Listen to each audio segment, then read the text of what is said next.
I guess you could say I had a pretty normal childhood, at least on the surface. Mom and Dad both worked office jobs, nothing fancy, but enough to keep us comfortable in our little suburban house. I was born first, and 2 years later, my sister Sophia came along. That's when everything changed, though I didn't realize it at the time. I remember the day Sophia started school. Mom was bustling around the kitchen, humming to herself as she packed Sophia's lunch. "Look, sweetie," she cooed, holding up a heart-shaped sandwich. "And I put a special note in there for you too." Sophia giggled, her pigtails bouncing as she admired her fancy lunch.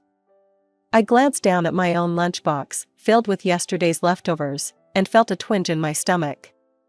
"Mom," I said hesitantly, "can I have a heart sandwich too?" She barely looked at me. "Oh, Evelyn, don't be silly. You're too old for that now. Besides, we're out of bread." I wanted to point out that she'd just used bread for Sophia's lunch, but I kept quiet. It wasn't worth the argument. That was just the beginning. As we grew older, the pattern became clearer. Every time Sophia had a school event, Mom was front and center, camera in hand, cheering louder than any other parent. But when it came to my stuff, half the time, she didn't even show up. One day, I was scrolling through Mom's Facebook page when I noticed something weird.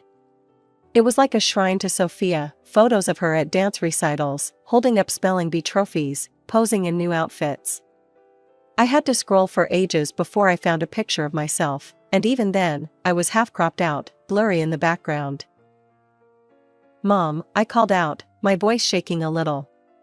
"How come there are so many pictures of Sophia on your page, but hardly any of me?" She glanced over, frowning slightly. "Oh, don't be so sensitive, Evelyn. Sophia's just more photogenic, that's all." I felt like I'd been slapped. More photogenic? Was that code for prettier? For better? Dad must have noticed something was up, because that evening, he surprised me with an ice cream trip.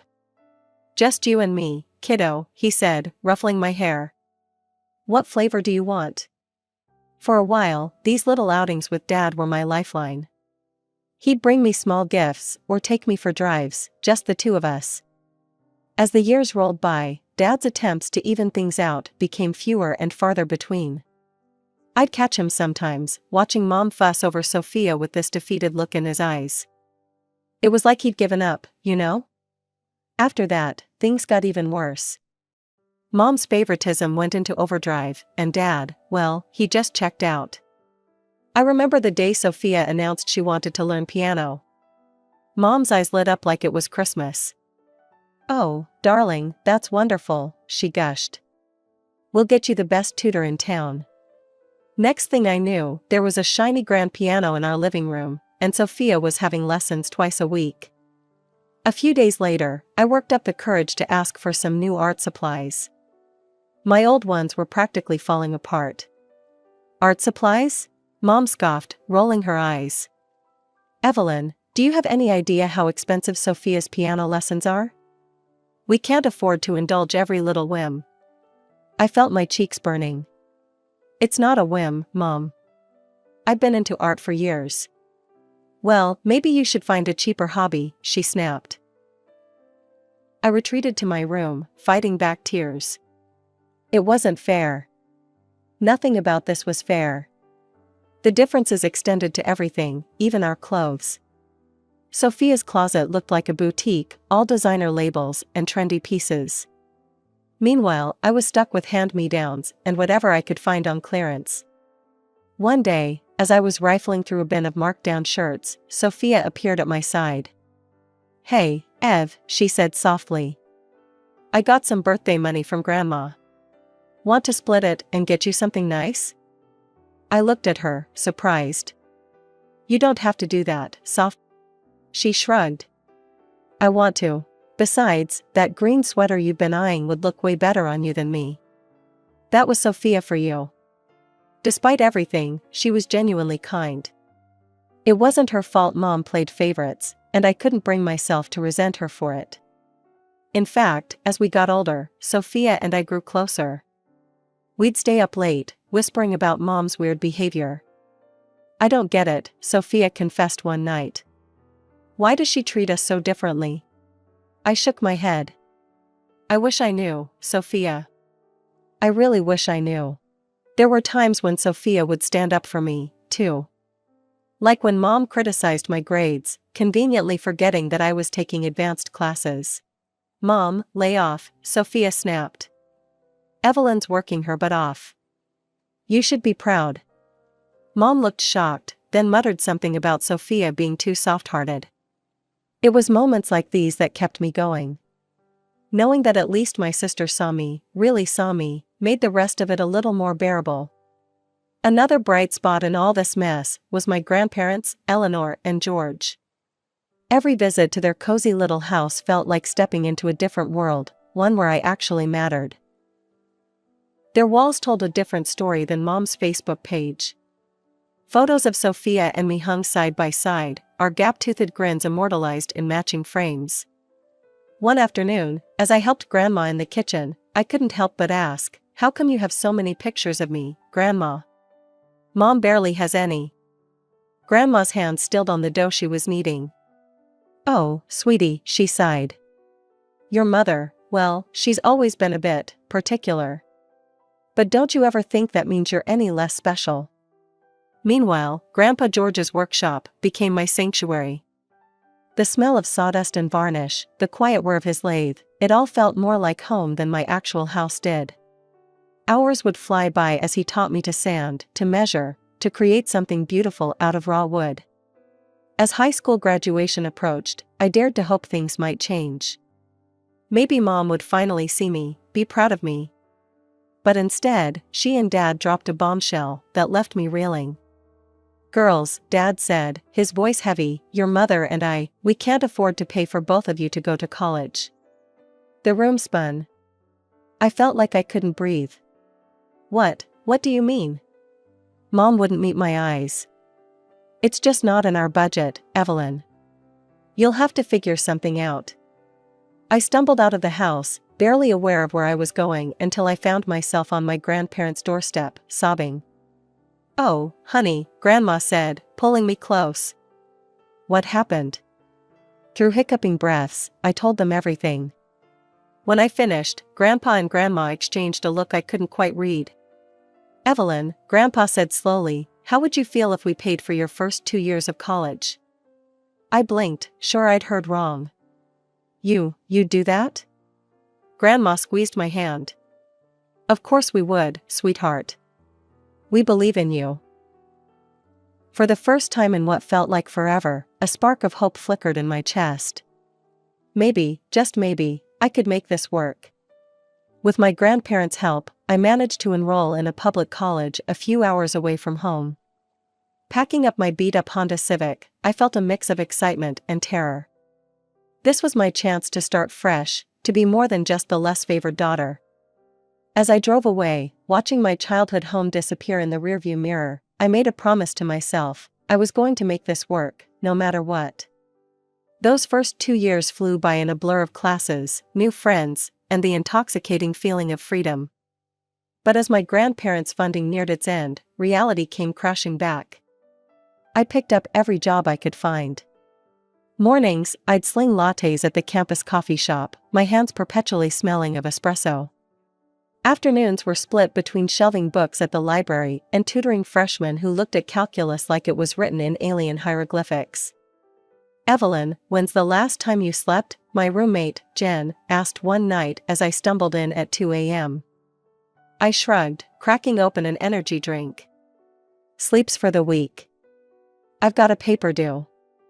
It wasn't easy. There were nights I'd dinner on whatever I could scrounge from the vending machines, a bag of chips here, a granola bar there. But every time I thought about quitting, I'd remember my mom's dismissive words, and it would light a fire under me. I was halfway through my junior year when I got a call from Sophia. Her voice was tight, hesitant. "Ev, you sitting down?" My stomach dropped. "What's wrong? Is it Grandma and Grandpa?" No, they're fine," she rushed to assure me. It's about college." What she told me next made my blood run cold. Not only had our parents found money for Sophia's education, but they'd sent her to Wellesley, one of the most expensive private colleges in the country. "I'm so sorry, Ev," Sophia sobbed. "I had no idea. I'll drop out, I swear. It's not fair." "Don't you dare," I cut her off, my voice sharper than I intended.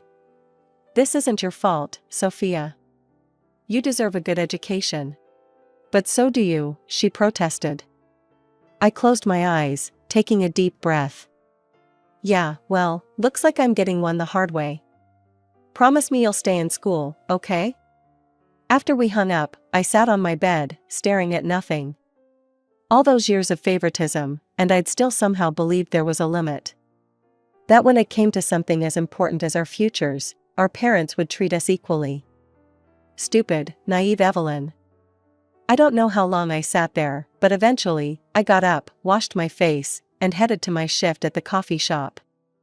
As I tied on my apron, I caught a glimpse of myself in the mirror, eyes bloodshot, hair a mess, but chin held high. "All right, Evelyn," I muttered to my reflection. "Time to prove them wrong."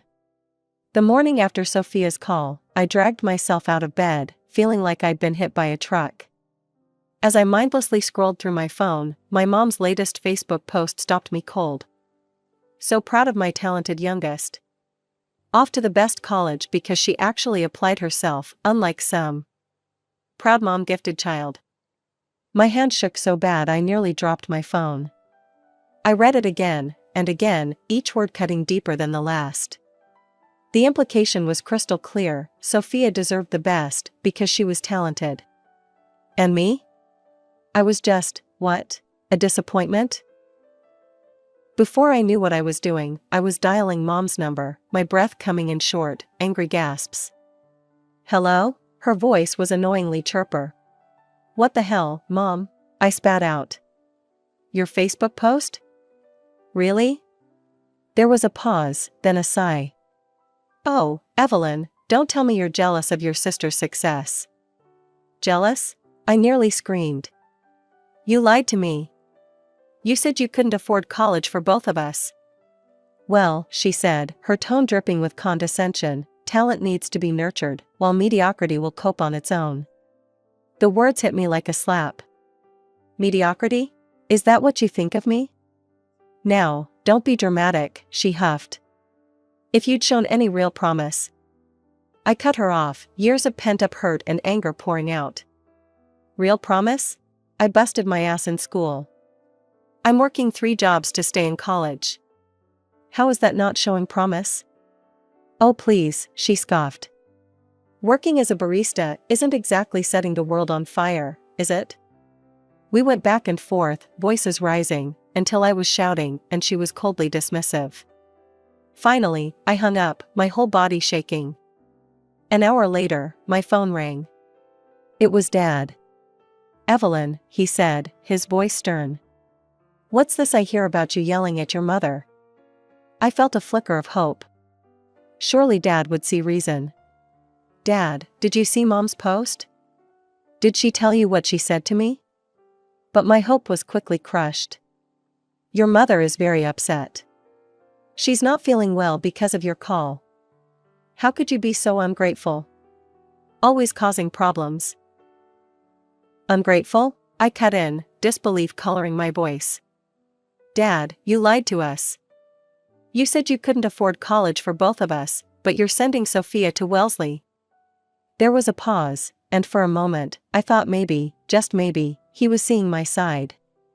But then, "Your mother, she had some savings. For emergencies." I felt like I'd been punched in the gut. For emergencies? And my education wasn't an emergency? I hung up, then turned off my phone. Sinking to the floor, I hugged my knees to my chest, feeling more alone than I ever had in my life. Dad had always been my ally, the one who tried to make things a little more fair. But now? Now he was just another person who saw me as less than. Less talented, less worthy, less everything. Life went on, but the weight of my parents' betrayal hung heavy on my shoulders. I threw myself into work and study, barely allowing myself time to breathe, let alone think about my family drama. One night, exhausted from a double shift at the coffee shop, I collapsed onto my worn-out couch and mindlessly flipped through TV channels. That's when I stumbled upon this trashy show about family secrets and hidden parentage. Tonight on Family Secrets Exposed, the overly dramatic narrator intoned, we uncover the shocking truth behind one woman's lifelong struggle with maternal rejection. I snorted, about to change the channel, when the story caught my attention. This woman, let's call her Jane, had always felt like an outsider in her family. Her mother doted on her younger sister while treating Jane with cold indifference. Sound familiar? But then came the twist. Jane discovered she was adopted. Suddenly, everything made sense to her. Her mother's favoritism, her father's emotional distance. I sat up straight, my heart pounding. A wild, crazy thought wormed its way into my brain. What if? No, it couldn't be, could it? But the more I thought about it, the more it seemed to fit. Mom's blatant favoritism, Dad's gradual withdrawal, the constant feeling that I just didn't belong. Before I could talk myself out of it, I was Googling at-home DNA tests. My fingers shook as I placed the order, a mix of fear and anticipation coursing through me. When the kit arrived, I realized I had a problem. I needed samples from my parents, and there was no way they'd willingly participate. That's when I decided to loop in the one person I could trust, Sophia. You want me to what? Sophia exclaimed when I called her with my plan. I know it sounds crazy, I admitted. But Soph, don't you want to know the truth? There was a long pause. Okay, she finally said. I'm in. But if we get caught, I'm blaming you. It took some creative maneuvering on Sophia's part. She managed to snag a few of Mom's hairs from her hairbrush and swabbed the rim of Dad's coffee mug, but we got the samples. Then came the agonizing wait for results. When the email finally arrived, my hands were shaking so bad I could barely click on it. I took a deep breath, steeling myself for the revelation that I was adopted, that I wasn't really part of this family. But the truth was far more shocking than I could have ever imagined. I was indeed my parents' biological child. But Sophia? She only shared DNA with our mother. Not our father. My mind reeled. Sophia wasn't adopted, she was my half-sister. I must have read the results a dozen times, trying to make sense of it. How was this possible? Did Mom have an affair? Did Dad know? I was still staring at my screen in shock when my phone buzzed. It was Sophia. Ev, did you get the results? What did they say? I swallowed hard. Soph, I think you should come over. There's something you need to see. An hour later, Sophia was sitting beside me on my lumpy couch, her face pale as she looked at the test results. This can't be right, she whispered. There must be some mistake. I shook my head. I don't think so, Sophia. Look at the confidence levels. It's pretty definitive. Sophia's eyes filled with tears. But that would mean that Mom had an affair, I finished for her. Yeah. We sat in stunned silence for a long while, the implications of this discovery sinking in. Everything we thought we knew about our family, about ourselves, had just been turned upside down. After the DNA test bombshell, I was a mess. I couldn't eat, couldn't sleep, couldn't focus on anything. The weight of this secret was crushing me. I decided not to tell Dad. I mean, how do you even start that conversation? Hey Dad, guess what? Your precious Sophia isn't actually your kid. Yeah, right. But fate, it seems, had other plans. It was a regular Tuesday when my phone rang. Seeing Grandma Eleanor's name pop up, I felt a flicker of warmth. At least I still had my grandparents. Evelyn, sweetheart, Grandma's voice was tight with worry. There's something you need to know. Your mother, she came to see us yesterday. She asked us to change our will. To disinherit you in favor of Sophia. We refused, of course. But Evelyn, what's going on? As I filled her in on everything, the favoritism, the college money lies, the DNA test, Grandma listened in shocked silence. "Oh, Evelyn," she finally said. "I'm so sorry. We had no idea it was this bad." I wiped away tears I hadn't realized I'd been crying. "Thanks, Grandma, for telling me. And for not giving up on me." After we hung up, I sat there for a long time, my mind racing. This was the last straw. No more secrets, no more lies.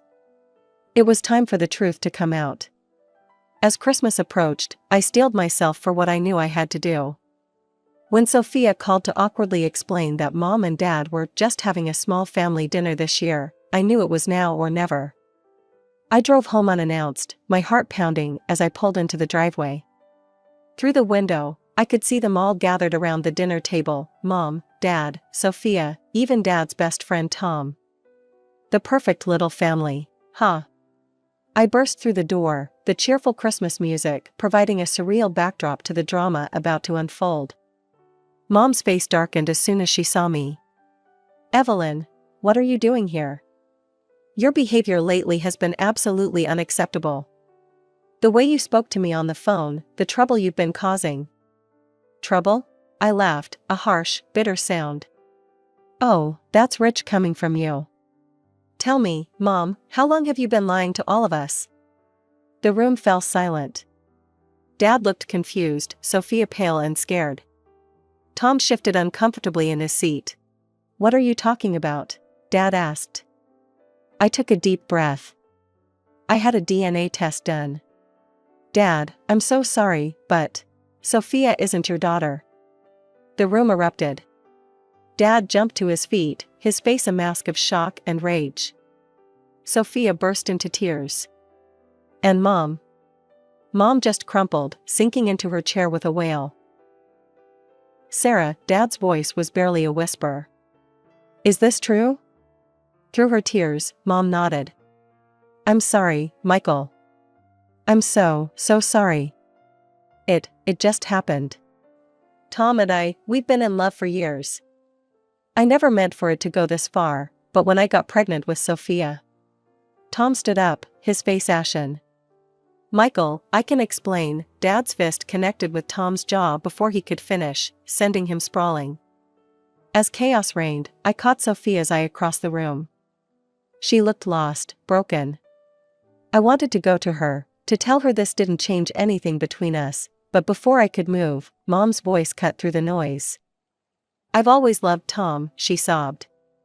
"And I couldn't help but love Sophia more. She was a product of that love. Evelyn. Evelyn was a reminder of a marriage I never wanted." The fallout from that fateful Christmas dinner was nothing short of nuclear. In the weeks that followed, our family imploded in spectacular fashion. Dad, reeling from the double betrayal of Mom and his supposed best friend, went on the warpath. He filed for divorce faster than you could say infidelity and came after both Mom and Tom for every penny he could get. I'll never forget the day he called me to his lawyer's office. "Evelyn," he said, his voice gruff with emotion, "I want you to have this." He slid a check across the table, and I nearly choked when I saw the amount. "Dad, I can't." He held up a hand. "You deserve it, kiddo. After everything, well, it's the least I can do. I used that money to pay off my student loans, and even put a down payment on a small condo. For the first time in my life, I felt financially secure." Sophia, bless her heart, was a trooper through it all. She dropped out of Wellesley, saying she couldn't stomach being there knowing how it was paid for. "I'm going to do this on my own terms," she told me over coffee one day.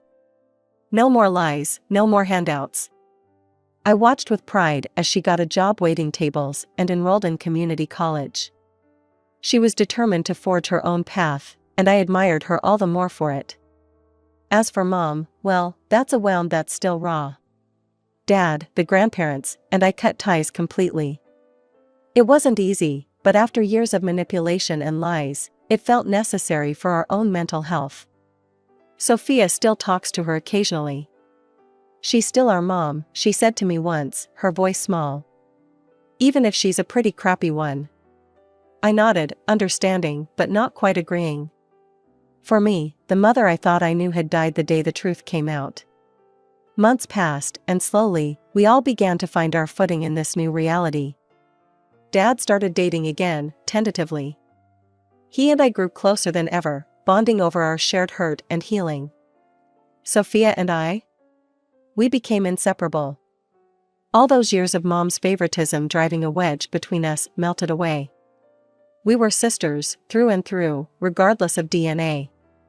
One evening, as Sophia and I sat on the balcony of my new condo, sharing a bottle of wine, I found myself reflecting on everything we'd been through.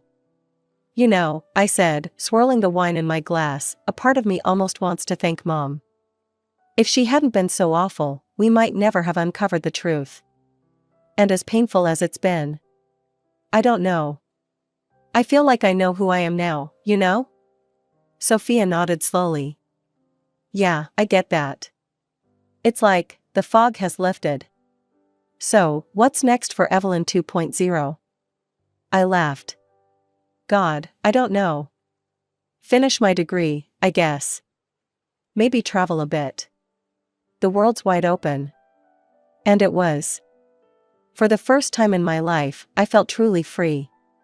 The weight of trying to earn Mom's love, of competing with Sophia, of never feeling good enough, it was all gone.